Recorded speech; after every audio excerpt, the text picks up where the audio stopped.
Assalamualaikum warahmatullahi wabarakatuh.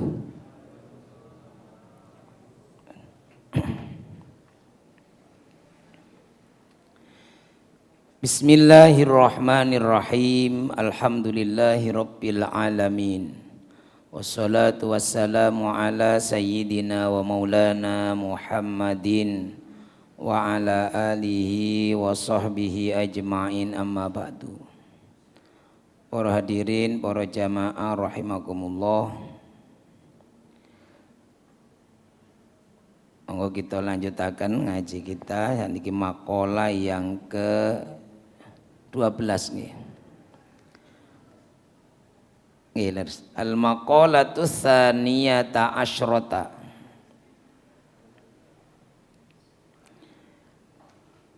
Maqalah yang ke-12. Kila dikatakan auhallahu ta'ala ila nabiyyin minal anbiya'i min bani Israel. Allah telah mewahyukan kepada seorang nabi dari nabi-nabinya Bani Israel. Di banyak Allah mengutus para nabi kepada Bani Israel itu. Nah, salah satu nabi dari Bani Israel itu diberi wahyu oleh Allah yang isinya itu waqala, dan Allah berfirman sumtuka anil batili,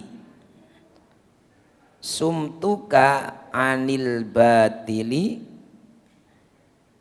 diammu, kamu menahan diri dari berbicara yang batil, yang salah, berbicara hal-hal yang jelek,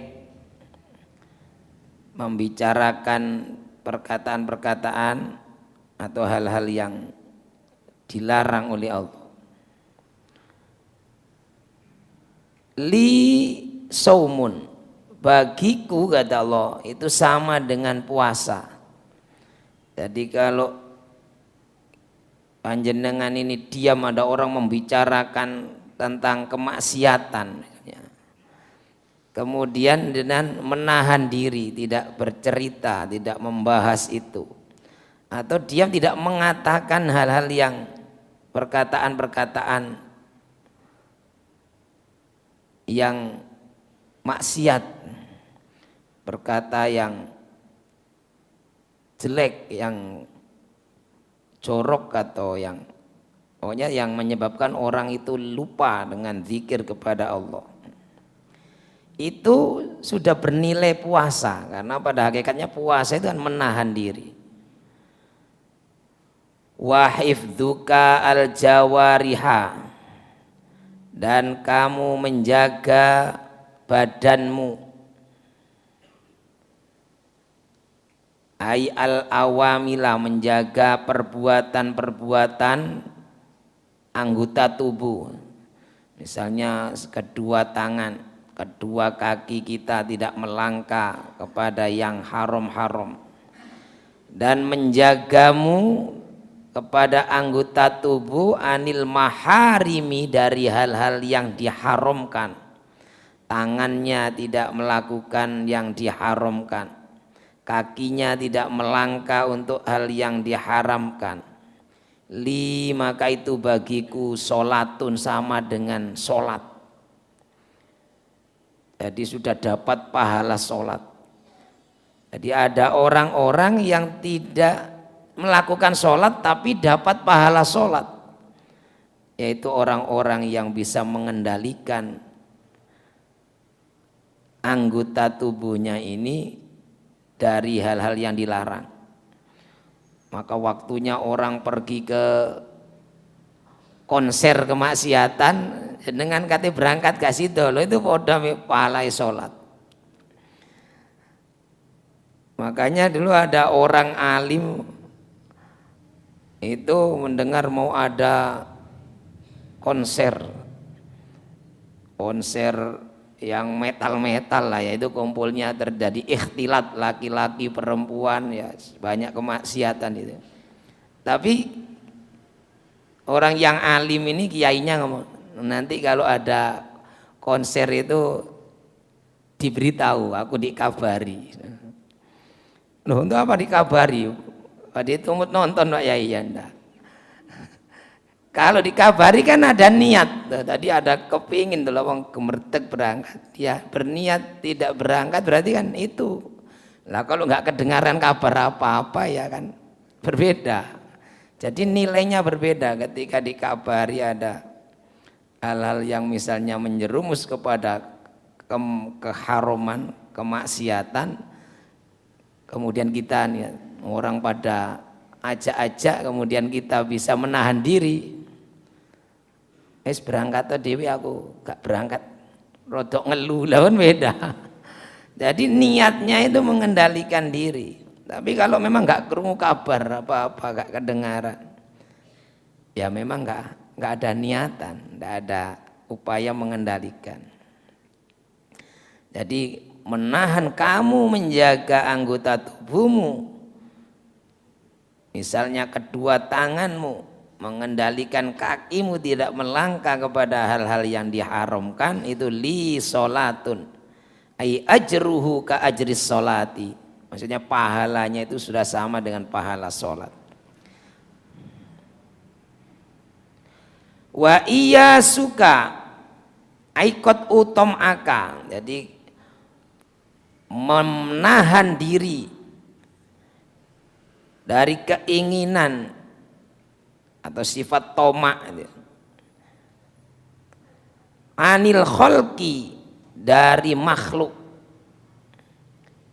menahan diri dari keinginan, misalnya keinginan ingin dipuji orang, keinginan untuk apa, dibanggakan makhluk, itu bisa kita patahkan, kita tahan. Kata Allah, li sodakotun, itu bagiku sama dengan sodakoh. Wa kaffukal adha anil muslimina, wa kaffukal adha, dan kamu tahan dirimu dari menyakiti, anil muslimina, dari orang-orang Islam, tidak mengganggu orang-orang Islam, tidak menyakiti orang-orang Islam, baik secara verbal dengan lisannya maupun dengan fisiknya, itu li jihadun, bagiku itu sudah sama dengan jihad, berjuang di jalan Allah. Jadi kesimpulannya ada hal-hal yang orang tidak melakukan sholat tapi dapat pahala sholat. Orang tidak berangkat pergi perang kalau zaman dulu, atau tidak berbuat sesuatu untuk syiarnya Islam, tapi dia dapat pahala seperti pahalanya para pejuang agama Allah. Ada orang yang tidak bersodako tapi dapat pahala sodako. Ya apa ini? Ada orang yang tetap makan tapi dia dapat pahala puasa. Yaitu yang pertama, orang yang menahan diri, tidak ngomong yang batil-batil, menjaga lisannya, tidak ngomong yang jelek-jelek. Itu kalau ada orang lain pada rasan-rasan, semangat lah, terus jeneng kate ngomong nahan, ditahan, lho padha ganjarane poso. Nah ini perlu sesekali kumpul wong kok pas rasan-rasan, ditelok kok tambah seru, jenengan nggak usah melok urun usul, ditahan. Loh ini, loh sampean kok gak melok usul atau melok napa nimbrung dah. Saya ingin dapat pahala puasa lah. Puasa padahal sebagian ngentekno jajannya. Yang kedua, orang yang menahan anggota tubuhnya dari melangkah, melakukan hal-hal yang diharamkan, itu sama dengan mendapat pahala sholat. Orang yang menahan diri dari keinginan, ingin dipuji makhluk, ingin dapat diagungkan, dimuliakan makhluk, ini dipatahkan keinginan itu sodakoh, sama dengan sudah bersodakoh. Wa kafukal ada, tidak menyakiti orang-orang muslim. Wa kafukal ada anil muslimin, tidak mengganggu orang Islam, tidak menyakiti sesama muslim. Itu sudah sama dengan jihadun, li jihadun. Itu di sisi Allah sudah poinnya itu poin sebagai seorang mujahid, pejuang Allah. Nah,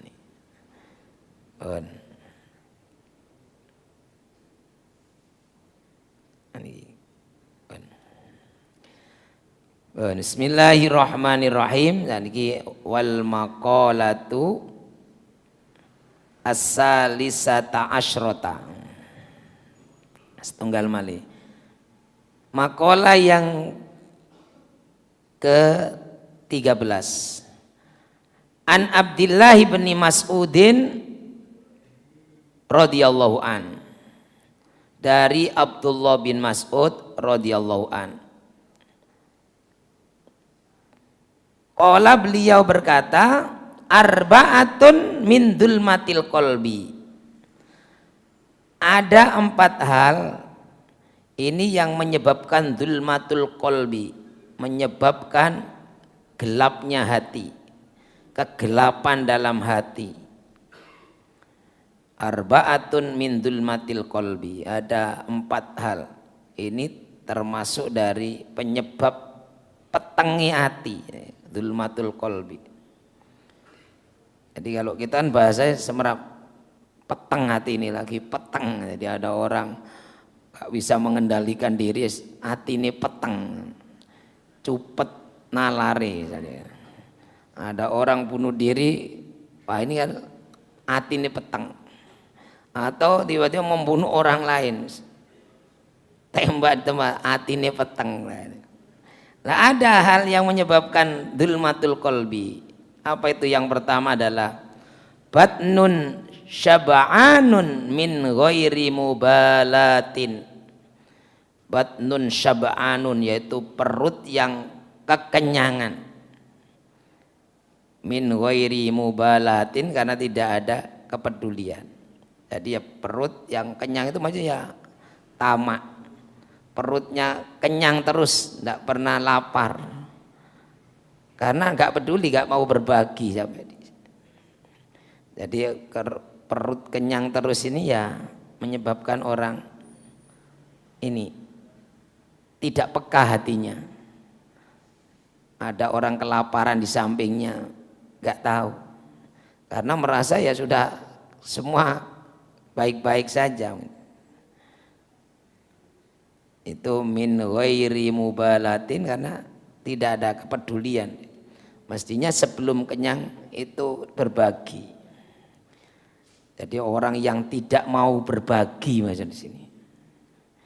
Kalau terkait dengan makan itu, bagaimana ukuran kenyang itu adalah yang lebih dari sepertiga, zada min sulusin. Jadi kalau sudah lebih dari sepertiga, karena perut kita itu yang sehat itu dibagi 3. Sepertiga untuk makanan, sepertiga untuk minuman, sepertiga itu untuk ruang untuk bernafas.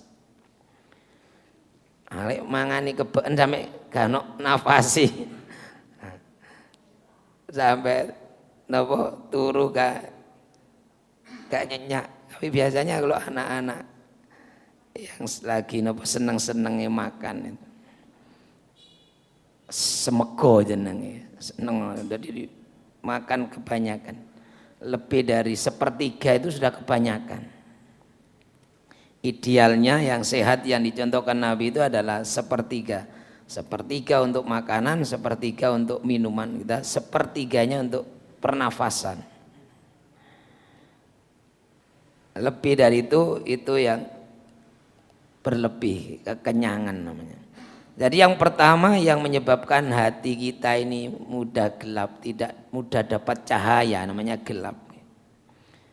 Tidak peka, sehingga itu karena perutnya terlalu kenyang. Maka dalam kitab taklim itu kalau tidak salah, di antara yang menurunkan kecerdasan itu adalah makan terlalu kenyang. Maka ada taklilul hida, itu menyedikitkan makan, itu termasuk bagian dari kecerdasan. Jadi kalau kadang orang kalau sering berlapar-lapar kemudian muncul kecerdasannya. Ibaratnya jenengan nandur pari, kalau terlalu banyak air ini berhari-hari kerendam ya mati bosok. Kalau kekeringan nggak pernah diairi seminggu ya garing, jadi ya ada keringnya, ada basahnya, terus itu yang bagus. Jadi batnun syaba'anun. Yang kedua wasuhbatudz zalimina, ngancani wong zalim, berteman dengan orang-orang yang zalim, berteman dengan orang-orang yang gak baik. Ya ini menyebabkan hati kita nanti ini gelap, sulit mendapatkan hidayah. Nah, karena kumpulan wong sing gak tahu nyebut asmani Gusti Allah, misuan, ngomongi kotor, ngomongi wis jorok-jorok, atau tidak pernah ada kalimat-kalimat yang mengingatkan kepada Allah. Nah ini menyebabkan hati kita nanti gelap. Kalau hati gelap itu sulit mendapatkan hidayah Allah. Kemudian yang ketiga wanisyanud dzunubi al-madiyati wa nisyanud dzunubi al-madiyati, lupa dengan dosa-dosa yang telah dilakukan sehingga seakan-akan tidak pernah berdosa lah ini. Jadi kalau ingat dosa-dosanya maka nanti kita masih bisa menyesal, tapi mengingat bukan diceritakan ya. Ada orang berbuat dosa ya ingat terus, asal diceritakan terus. Nah ini nggak boleh, karena itu bisa menginspirasi orang lain untuk melakukan kejahatan yang sama. Jadi yang dimaksud ya ingat, selalu ingat, sehingga setiap saat kita berzikir kepada Allah, beristighfar itu langsung ingat dosa-dosanya. Diingat sendiri, muatan diceritakan. Cek hafal diceritakan terus, oh diceritani mana pengalaman ini, misalnya pengalamannya menggunakan narkoba diceritakan, wah nanti itu nambah referensi temannya, boleh. Jadi kejahatan yang diceritakan itu bisa nular. Maka dulu ketika ada orang pertama kali melakukan mutilasi, itu berita tengkoran ada mutilasi, orang mati dibunuh potong-potong, itu baru muncul, wah geger. Akhirnya berikutnya banyak bermunculan, bahkan semakin canggih, tidak hanya dipotong jadi dua, tapi dipotong kecil-kecil. Kok masih ketangkap saja, tidak hanya dipotong, sudah dipotong-potong, dibakar macam-macam. Jadi itu keterampilannya meningkat ternyata kejahatan. Jadi ini mengingat dosa-dosa yang sudah terlanjur dilakukan. Wa tulul amali, yang keempat yaitu tulul amali. Dawa angan-angan, apa itu? Berpanjang angan-angan. Ya kita memang harus berharap, bercita-cita yang tinggi. Tapi kalau ini tulul amal ini ya yang melebihi. Jadi kalau misalnya yang memungkinkan, memang tahapan kita nanti saya akan seperti ini, akan ke sana, itu kan memungkinkan. Tapi kalau sudah melebihi, itu berarti tulul amal, banyak panjang angan-angan tapi tidak berbuat misalnya. Tapi kalau memang dia melakukan langkah-langkah, ini berarti perencanaan, bukan tulul amal. Kalau perencanaan kan terencana, tahapannya jelas. Kalau ini tulul amal ini suka ngelamun, suka ngelamun hal-hal yang hayal yang tidak mungkin tercapai, itu tulul amal. Jadi angan-angannya ini setinggi langit. Ini kalau ketinggian kesampluk pesawat. Ya yang wajar-wajar. Nah ini. Karena yang tulul amal, berandai-andai hal-hal yang tidak mungkin itu, maka kemudian itu akan gelap hati.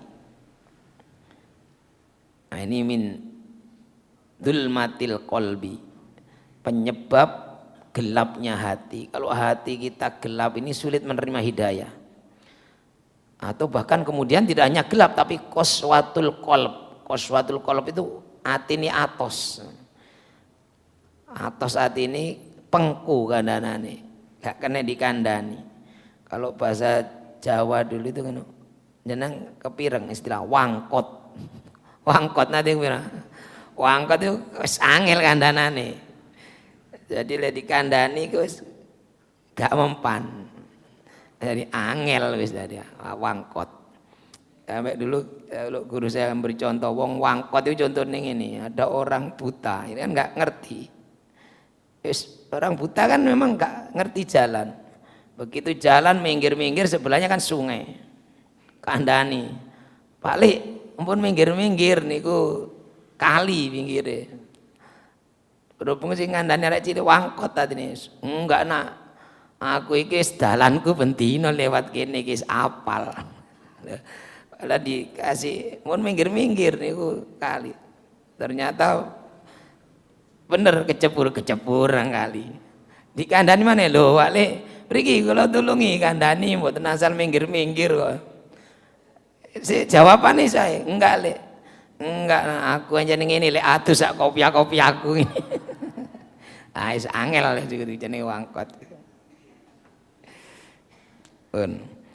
Lah ini ada kebalikannya ada, bagaimana hati yang bercahaya, yang mudah menerima petunjuk Allah, mudah menerima hidayah Allah, peka ini nanti ada. Insya Allah kita lanjutkan berikutnya. Makatan mugi-mugi wonten kunolan manfaatipun.